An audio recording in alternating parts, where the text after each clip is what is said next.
conhecer a Jesus é provar a verdade. E só a verdade é que nos torna realmente livres. Pelo fato de que existem tantas religiões, muitos perguntam: onde está a verdade? Descobrir a verdade no que respeita a Deus é coisa vital para o homem, pois é somente praticando a verdade que podemos alcançar o bem da vida eterna. Pelo fato de que existem tantas religiões, ramificações da religião cristã, religiões não cristãs, muitos perguntam onde está a verdade. Você acha que existe uma única religião que seja verdadeira? Toda religião é verdadeira, desde que interpretada da forma correta. Não, para mim é tudo charlatismo. Os sociólogos dizem que no mundo existem 9 grandes religiões. O cristianismo é uma delas. Agora, só dentro do cristianismo há pelo menos 1.500 igrejas. Qual delas é a verdadeira igreja? Esse é um problema.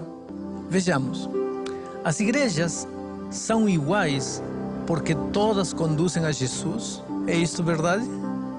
Muito cuidado, porque o sábio Salomão em Provérbios 14:12 disse: há caminho que ao homem parece direito, mas seu fim é a morte. Então, não basta só ter boa intenção e querer seguir a Jesus, porque se eu estou seguindo a Jesus pelo caminho que a mim me parece direito, posso chegar e descobrir que o fim é a morte.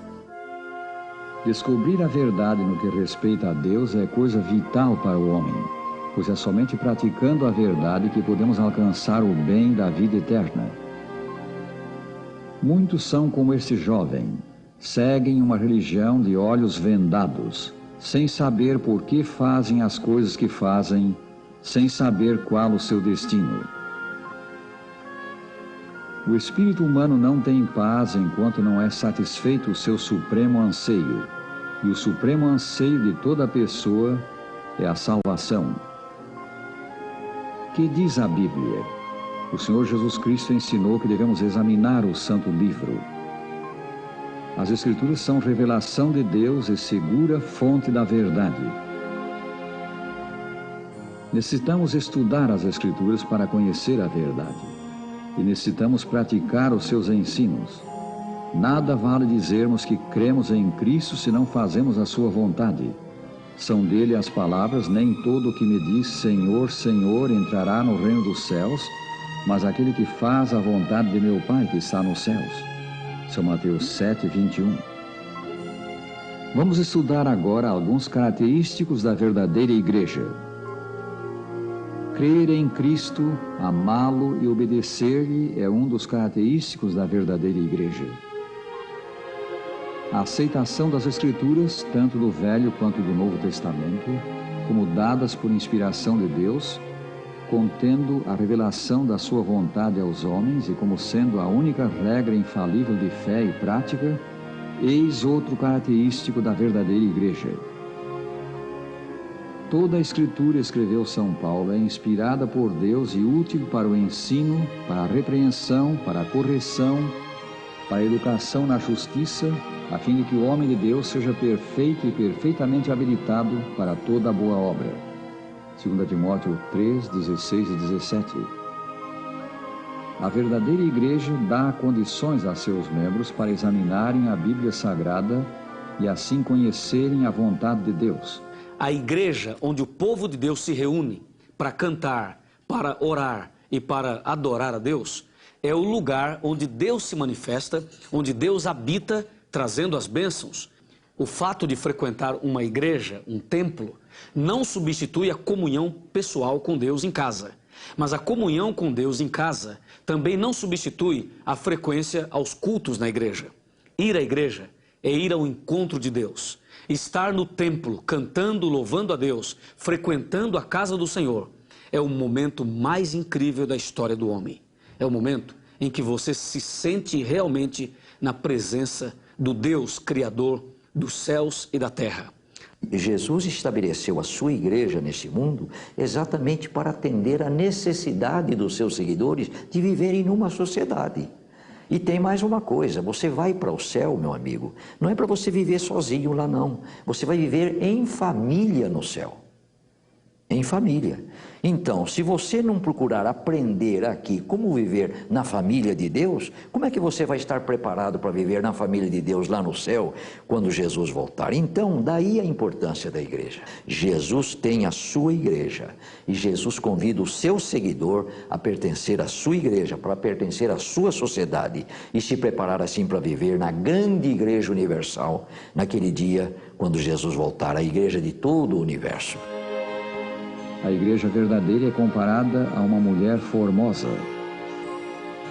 No livro de Apocalipse, a igreja é apresentada sob o símbolo de uma mulher vestida do sol, com a lua debaixo dos pés e uma coroa de 12 estrelas sobre a cabeça.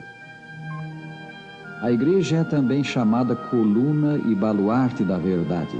São do apóstolo São Paulo também as palavras: para que, se eu tardar, fique ciente de como se deve proceder na casa de Deus, que é a igreja do Deus vivo, coluna e baluarte da verdade. 1 Timóteo 3,15.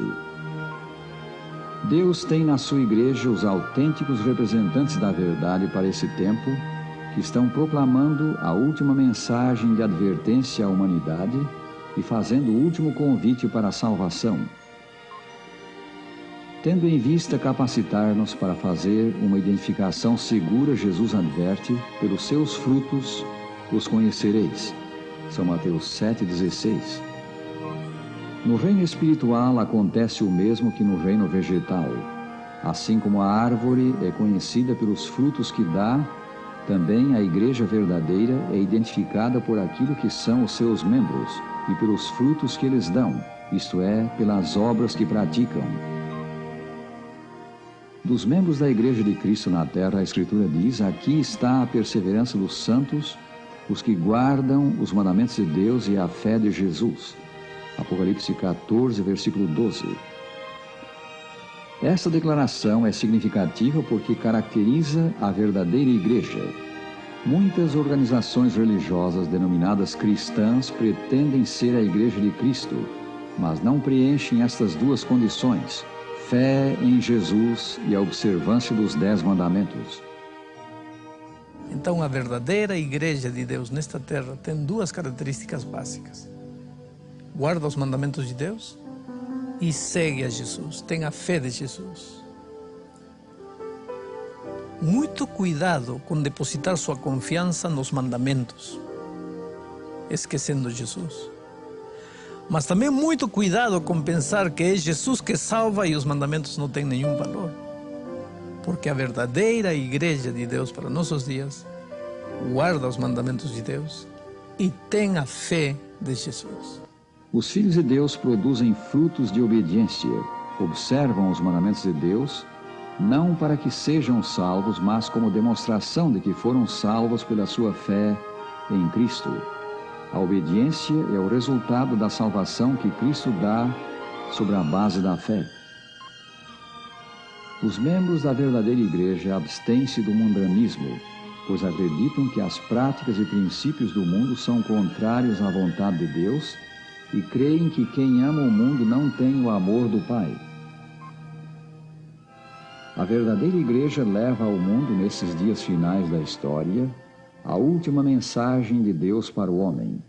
A pregação dessa mensagem, de que lemos em Apocalipse 14, é simbolizada por 3 anjos voando pelo meio do céu. Essa mensagem final, chamando os pecadores ao arrependimento, prepara um povo para encontrar-se com Jesus em sua próxima vinda à terra. A nota tônica da mensagem é a breve volta de Jesus ao mundo. Cristo chama seu povo a sair das falsas igrejas, das igrejas que adotaram ensinos dos homens. As Escrituras chamam essas igrejas Babilônia. Ouvi, é São João que fala, outra voz do céu dizendo: retirai-vos dela, povo meu, para não serdes cúmplices em seus pecados e para não participardes dos seus flagelos. Apocalipse 18, versículo 4. O chamado é de Jesus: retirai-vos dela, povo meu. Atenderemos o Salvador. A igreja é a fortaleza de Deus, sua cidade de refúgio que ele mantém num mundo revoltado. Na Bíblia, em lugar nenhum, nos diz que nós, por pertencermos à Igreja de Deus, não teremos problema. Antes, pelo contrário, Jesus deixou bem claro. Ele disse que no mundo passareis aflições. Teremos muitos problemas e muitas aflições, mesmo pertencendo à Igreja. Mas a promessa de Deus é: tende bom ânimo, porque eu venci o mundo. Deus promete estar ao nosso lado, lutar conosco e com seu poder ilimitado nos dar a vitória e a ajuda que nós necessitamos. Ao nos decidirmos pela igreja verdadeira, enfrentaremos a ira de Satanás. A Escritura diz que ele anda em volta dos filhos de Deus como um leão que ruge, procurando alguém para devorar. Fiquemos firmes na fé, não deixando apagar-se o seu fogo aquecedor. A vitória é dos que se apegam a Jesus pela fé. É de Jesus o conselho: entrai pela porta estreita. Larga é a porta e espaçoso o caminho que conduz para a perdição, e são muitos os que entram por ela. Porque estreita é a porta e apertado o caminho que conduz para a vida, e são poucos os que acertam com ela. São Mateus 7, 13 e 14. Amigos, Jesus está perante cada um de nós e diz, mansa e suavemente: estou à porta e bato. Se alguém ouvir a minha voz e abrir a porta, entrarei em sua casa e cearei com ele e ele comigo. Apocalipse 3, versículo 20. Aos que recebem Jesus no coração, ele dá forças para alcançarem a vitória. O Salvador Jesus Cristo é a pedra de esquina da igreja, o seu principal fundamento. Se estamos firmados nele, estamos seguros. Prezado amigo, decide agora receber Jesus. Coloca-te do seu lado para fazer toda a sua vontade.